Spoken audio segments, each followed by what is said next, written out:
Welcome to MMT Chats. This episode brought to you by ISCAR with new ideas for machining intelligently. Hey MMT followers, Christina Fuges with MoldMaking Technology for another quick 5 in 5 MMT chat. And that's 5 best practices in 5 minutes or less on ways to improve efficiencies with technology, workforce, development, and business management. My guest today is Jordan Robertson, who is the Vice President of Business Development and Marketing at StackTeck. Hello, Jordan. Hello, Christina. Thanks for having me. You're welcome. Are you ready? I am ready. Okay, number 1. How do you create and maintain an employee-centered culture?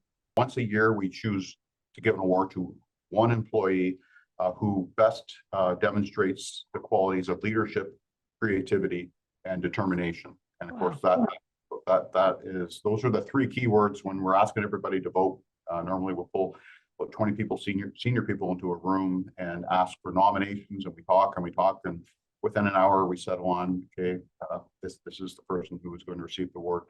All right. Number 2, what are your top 3 best technology investments and why? So number 1, by far, the big number 1 is in our people.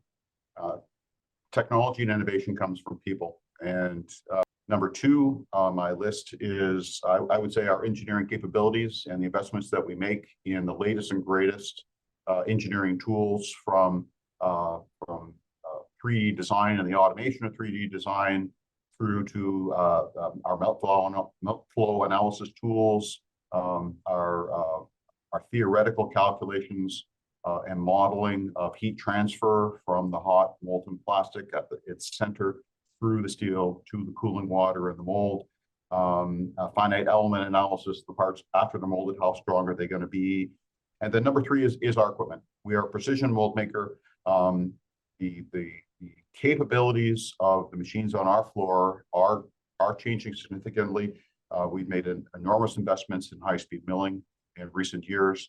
The last summary I did was showed that we had invested just under 9% of the value of our sales in machines on the floor over a period of 7 years, Wow. which is Yeah. very substantial. All right. Number 3, what is your latest process improvement? Our latest process improvement is something that's just kind of in its infancy. We did a major ERP system over 20 years ago, and we are now at a stage of kicking off a replacement. All right. Number 4, how do you measure success? What's your metric? In 10 words or less. I'm going to mention a few things. We have regular Gemba board walks attended by the heads of every function and the senior management team. We have these boards are located all over the business. We have one in sales, we have one in human resources, we have one in accounting, and they're in all the main manufacturing areas. And so we actually used to have the whole team before the pandemic walk around to these boards.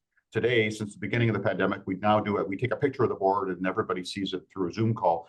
But I would say, how do we measure our business? Is we look for anything that might be out of control, and then we zoom in on it. One of the things that we measure on a regular basis is customer satisfaction, which of course is extremely important. Our customer success is our success.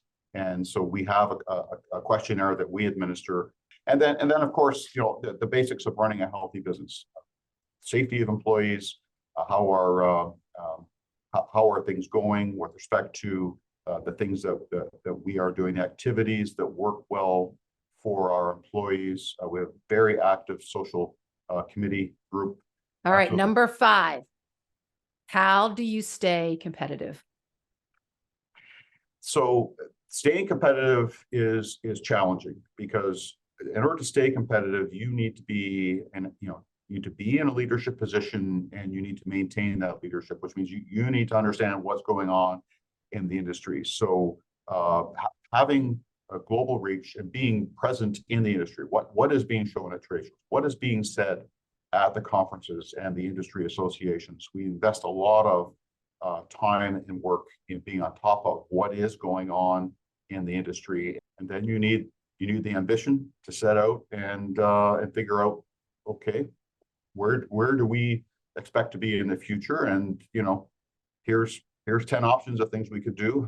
We can't do all 10, but what are the 2 or 3 or 4 we're going to try to make happen, and where would each of them put us in those future scenarios? And that's I think one of the greatest strengths of StackTeck. We've always been very innovative and ambitious all at the same time, with an intent to have something, you know, to have something that's never been done before, like a 4-level stack mold, or a paint can that can be molded in one piece without changing the design. And there's our brochure, I can't name the whole list, but we have a really large number of industry firsts that we can point to as examples of doing exactly that. Yeah, of having ambition and being innovative. That's it.